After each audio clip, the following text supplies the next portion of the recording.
O caso do Simmons é muito complexo para explicar nesse vídeo. Se você quiser um vídeo só sobre o caso dele, tem que ter Simmons nos comentários. Simmons. Eu tô com a minha outra conta, mas eu vou contar aqui. Tem que ter. Vamos nessa! Existe um universo onde Ben Simmons virou um dos melhores jogadores da história. E todas as comparações com Magic Johnson e LeBron James fizeram sentido. E se você só acompanha a NBA depois de 2021, saiba que existe um motivo pro Ben Simmons só ter jogado um ano da faculdade e mesmo assim ter sido a primeira escolha do draft. Uma conquista que você também pode conseguir virando membro do canal. Não que você vá ser draftado no primeiro lugar do draft, você só vai ser escolhido pra ficar no meu coração mesmo sem ter faculdade. Que você apoia o meu trabalho igual todos esses lindões, gastando menos de uma água com gás de um mercado muito superfaturado aí. Ben Simmons, como todo jogador hypado que eu falei até hoje nesse canal, começou com sua fama desde o ensino médio.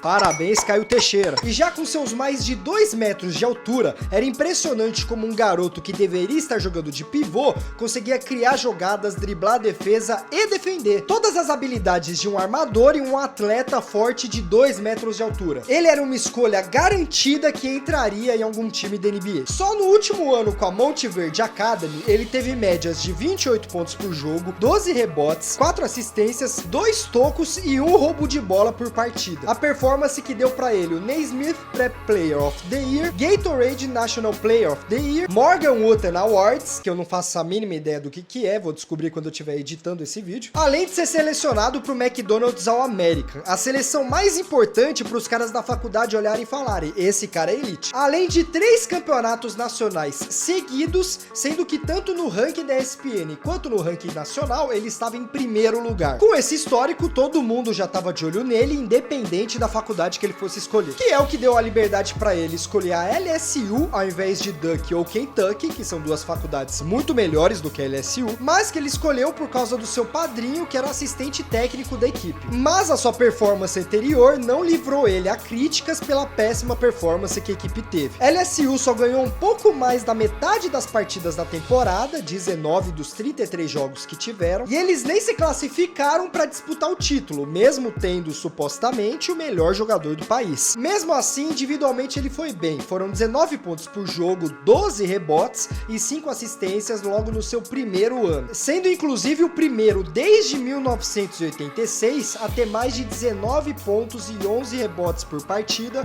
no colegial, sendo a opção número 1 para vários times do draft, caindo na mão do 76ers, que tinha a primeira escolha do draft de 2016, para ele iniciar sua carreira na NBA.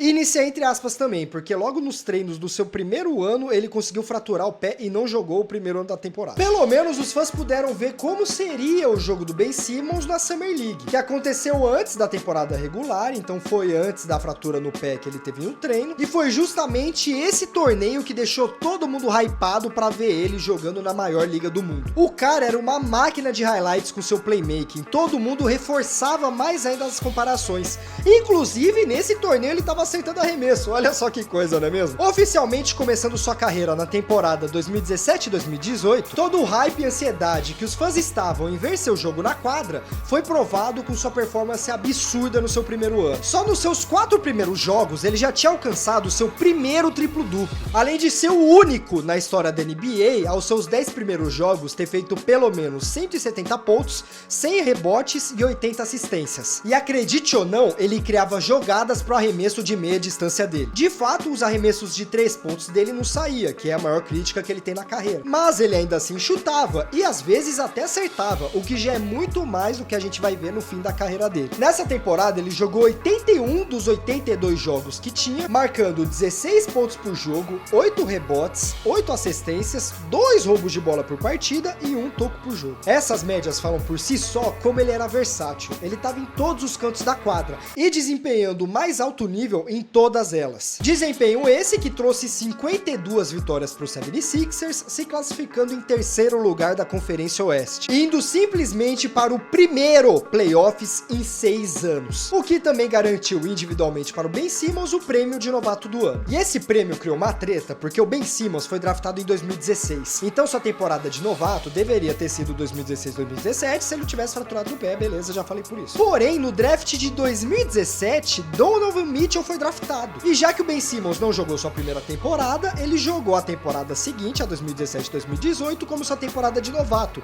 que era a mesma temporada de novato de Donovan Mitchell. E o Donovan Mitchell não só virou um baita arremessador, completamente diferente do que o Ben Simmons se tornou, como ele tirou o Jazz do limbo, conseguindo até classificá-los para os playoffs, sendo que era ele que estava liderando os novatos em pontos no final da temporada. E com toda a mídia, marcas, fãs e todo o auê que rola em torno dos jogadores, o Donovan Mitchell sente até hoje esse novato do ano supostamente roubado. Tanto que essa camisa tá literalmente escrita o significado do que é novato, que seria jogar no seu primeiro ano. Ele tava cheio de direitinha pro Simmons. Porém, o Simmons não parou de surpreender, já que na vitória de 4-1 no primeiro round contra o Heat, ele foi o primeiro novato a fazer um triplo-duplo logo na sua primeira rodada de playoffs, quase fazendo um triplo-duplo de média, inclusive, anotando 18 pontos, 10 rebotes e 9 assistências. O problema foi a série seguinte contra o Celtics. A estratégia de defesa do Celtics era bem simples: deixa o Al Horford plantado no garrafão, sendo que era o Al Horford que iria marcar o Ben Simmons, e aí o Ben Simmons teria que escolher, ou ele teria que bater de frente com o Al Horford infiltrando no garrafão, que é um dos melhores defensores da área pintada que tem na NBA, ou chutar de 3 pontos.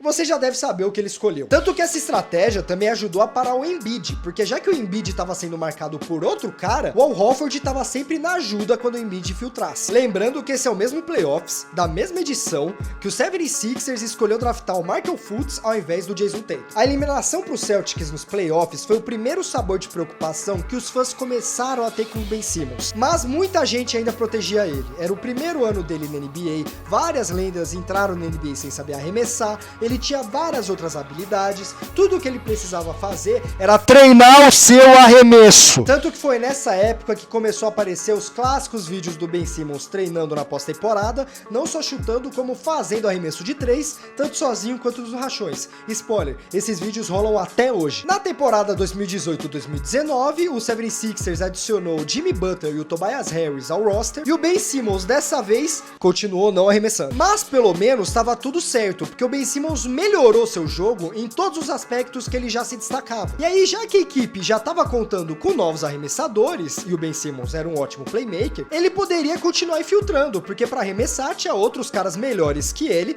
o que não é muito difícil, para fazer esse papel. Sendo essa temporada sua primeira seleção para o All-Star Game, onde até o momento ele já tinha anotado 22 triplos duplos. Tudo estava maravilhoso durante essa temporada. O problema é que começou a virar pesadelo de novo nos playoffs. A primeira rodada foi boa, ele jogou muito bem, mas por causa do Jerry Dudley mesmo, que tem o poder de fazer trash talk com os caras nada a ver, porque ele é absolutamente ruim, e qualquer cara que ele faz trash talk vira o Mamba Mentality da noite pro dia. Então eles conseguiram passar pelo Nets e avançar para a segunda rodada dos playoffs. Mas contra o Raptors a situação já foi um pouco pior. Se já não bastasse ele nunca arremessar, era como se ele tivesse sumido de quadra, porque o jogo dele que compensava tudo isso simplesmente desapareceu. Teve partidas que ele fez menos do que 10 pontos. A média dele nessa série de 7 jogos, teve todos os jogos dessa série, foi menos que 12 pontos por jogo. Teve partidas que ele tentou só 5 arremessos, não fazer, tentar arremessos. O cara simplesmente estava fazendo um cardio durante os playoffs da NBA. Mais uma vez os fãs do 76ers desapontados com ele, mais uma vez uma outra pós-temporada rolando, mais uma vez mais um vídeo de treino. Lembra aquele print do último vídeo? Esse aqui é o ciclo Ben Simmons, e já que eu tô na tela verde, eu não lembro o print de cabeça, a temporada dele joga muito, depois ele joga mal nos playoffs. Atualmente, no momento desse vídeo, a gente pode trocar essa parte da questão da lesão aqui pelos fãs do 76ers cobrando ele de treinar arremesso, e aí ele vai, posta o vídeo dele treinando arremesso, e a gente volta aqui pra temporada 2019-2020 com ele jogando muito. Inclusive foi na pré-temporada dessa temporada que ele finalmente chutou uma bola de 3 pontos e acertou, tanto que os torcedores, inclusive o Joel Embiid, comemorou como se ele tivesse ganhado o campeonato. E aqui eu já quero fazer uma observação das várias que eu vou fazer nesse vídeo. Nos vídeos de treino ele tava sempre chutando em um treininho de leve, num rachão descontraído, situações confortáveis pra ele. E esse jogo foi um jogo de pré-temporada contra um time da China. Não tava valendo absolutamente nada, não tinha pressão pra ele. Aliás, eu lembrei durante esse vídeo que a pressão era tão grande sobre ele finalmente treinar arremesso porque ele era ruim, que tem literalmente um vídeo que eu acho que é do programa do Jimmy Fallon, que ele dá uma bola gigante pro Ben Simmons pra fazer um arremesso em um aro gigante e o Ben Simmons consegue errar. Porém, comparado a qualquer situação que o time precise dele, ele tava desconfortável nesse programa. Então aqui já dá pra ver que se for um pouco fora da praia dele, ele não vai fazer o chute. O que não vale pra um cara que ganha mais de 100 milhões como jogador da franquia. Começando finalmente a temporada, ele melhorou nas bolas de 3, ele acertou 2, mas todo o jogo dele melhorou mais ainda, principalmente a defesa. Ele terminou a temporada sendo o líder em roubos de bola, participando do time ideal de defesa da NBA e o terceiro time ideal geral da NBA. E pelo menos nesse playoffs ninguém pode falar nada dele, porque ele não participou mesmo, ele se machucou e ficou fora dos playoffs. O 76ers foi varrido na primeira rodada. Na temporada 2020-2021 foi muito parecido com a antiga, ele jogou muito bem, teve performances de 42 pontos, ficou em segundo lugar para ganhar o defensor do ano, mas foi nesses playoffs que a cartada final do Simmons aconteceu.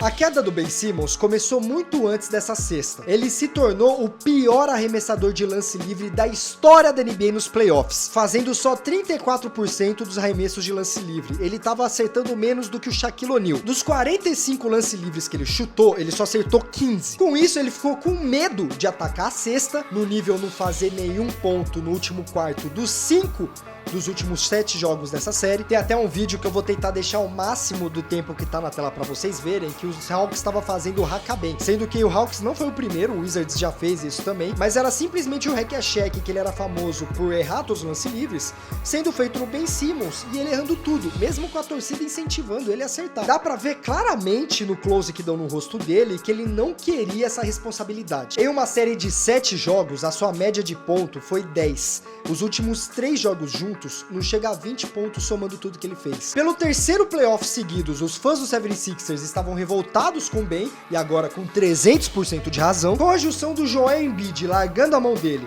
e o Doc Rivers sendo o profissional que ele não é, colocando a cereja do bolo nessa situação, assim, eu vou dizer pra vocês, a piranha do Doc Rivers só é respeitado como treinador na NBA porque ele foi campeão do Boston Celtics. Porque aquilo é um dos maiores charlatões do basquete. Aquilo não é profissional nem pra ser estagiário. Eu ainda vou fazer um vídeo só desmascarando esse cara, mas assim, qualquer oportunidade que ele tem de humilhar um jogador que ele minimamente não gosta, ele faz. E com Ben Simmons ele não ia ser profissional de dar uma resposta de treinador pra tentar encobrir a situação. A partir desse ponto, se a gente somar todos os jogos da carreira dele, não dá uma temporada quase de NBA. E infelizmente, não tem como dizer que o Ben Simmons não é o principal culpado de tudo isso acontecer. É claro que ele perdeu toda a confiança, tem a questão psicológica que eu ainda vou chegar, mas se passaram 4 anos desde que ele pisou na NBA até esse capítulo acontecer. E nem o lance livre ele teve culhão de treinar. É literalmente a única coisa que você consegue treinar 100% sozinho. Ele tava sem confiança pra chutar, justamente porque ele sabia que ele não sabia chutar. Só que diferente de defesa, que você precisa de ajuda, precisa de alguém atacando pra melhorar,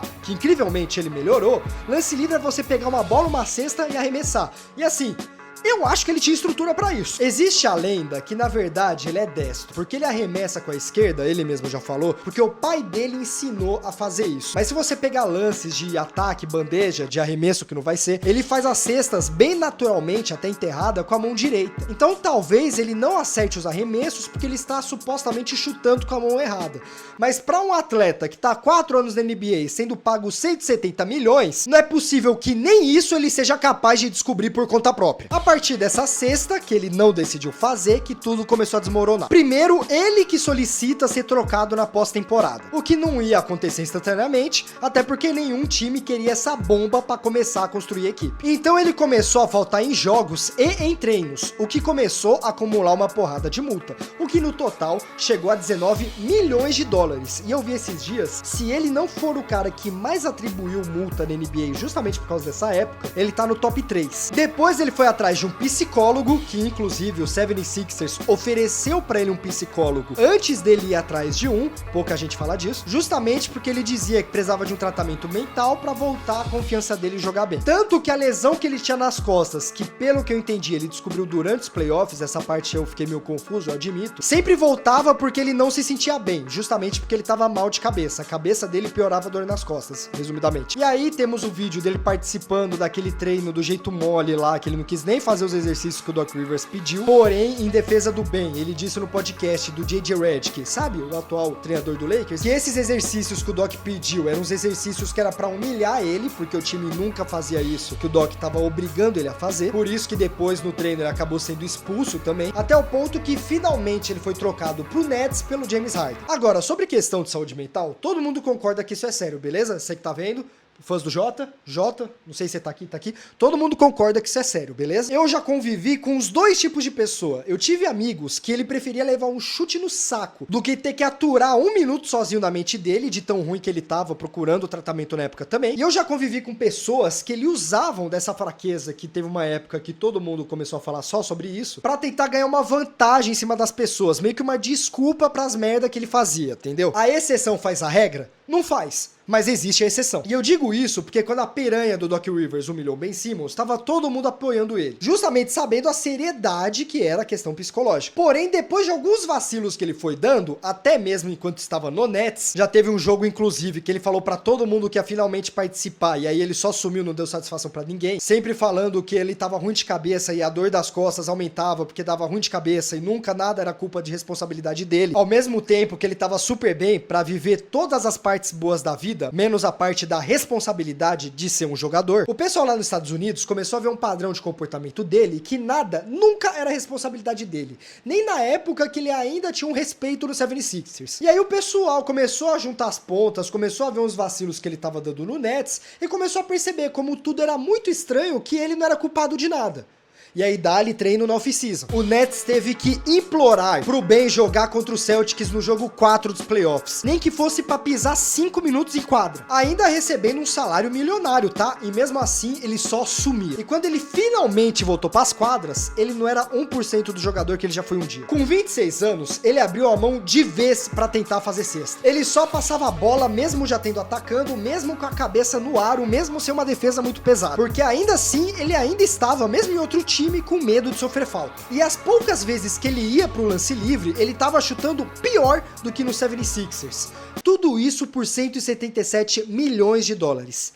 E dá-lhe vídeo pocando de treino no off-season. A vez que ele finalmente virou pro Nets e falou: agora vai, família, tá tudo certo, tamo guto. Foi na temporada 2023-2024, que ele só jogou 15 jogos. O time que teve que pedir pra ele não voltar mais. E agora ele tá no Clippers.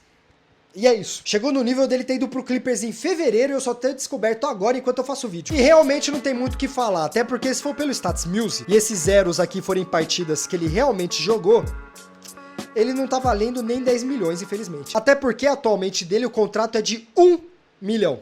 Ele perdeu todas as casas decimais que ele tinha. A história do Ben Simmons realmente é uma parada muito triste, porque ele podia sim ser um dos melhores jogadores da história, pelo menos da atualidade. Ele tinha a genética, ele tinha habilidade, ele estava na equipe que deu espaço pra ele, porém, infelizmente, pela falta de disciplina e responsabilidade, sem falar da questão psicológica aqui, até porque ele teve 4 anos antes da questão psicológica entrar no assunto, ele simplesmente foi abrindo mão das coisas. E quando algo era desconfortável pra ele, ele só não fazia. Mas toda a vida de luxo e de fama, fora ser jogador, ele tava sempre lá presente pra curtir. O que mais dizem sobre ele lá fora é que ele queria ter o lifestyle de um atleta All-Star da NBA sem ter as cobranças de um atleta All-Star da NBA. É uma parada que é realmente muito triste. E aí, já que eu não tenho um gancho bom pra essa tristeza, você pode me deixar feliz virando membro do canal. Eu ainda consegui desenrolar um gancho, mas eu sou embaçado. Por menos que um dolly, não sei quanto tá o dolly hoje em dia, mas por menos que um dolly, você pode apoiar esse canal e obter todas as vantagens de apoiar o meu trabalho e me ajudar a bancar tudo isso daqui. Se tu tá duro, dá like, se inscreve, isso é de graça, não tem por que você não fazer. E se você ficou até aqui, comente Tennyson. Essa só quem teve infância e Cartoon Network vai saber o que significa. Vou deixar com vocês agora o vídeo que o YouTube acha que você vai gostar de assistir. E a de baixo é o último vídeo que eu postei no canal. Essa daqui é a Chorelli. Muito obrigado se você ficou até aqui. Eu sou o PsicoABC, é o terceiro vídeo que eu gravo no dia. Deixa eu ver se agora eu consigo encerrar o vídeo acertando a Chorelli na câmera.